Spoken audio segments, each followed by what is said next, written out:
Kag sa good vibes, speaking of Baha, ang ulan kag Baha wala makapugong sa resepsyon sa kasal sang magkahagugma sa Kabangkalan City.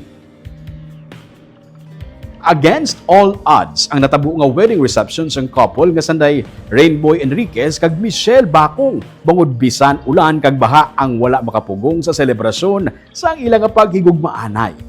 Makita sa mga litrato kag video nga gin-share online nga malipayon ang bride kag groom. Pati na ang inatag sa kapamilya, abyan kag mga bisita sa idalom sa trapal nga amo ang nagserbi nga atop sa wedding reception sang magkahagugma sa Barangay Carulan sa Kabangkalan City. Apisar nga nag-ulan kag basa ang duta sa wedding reception sang couple, nadayon sa gihapon ang seremonya.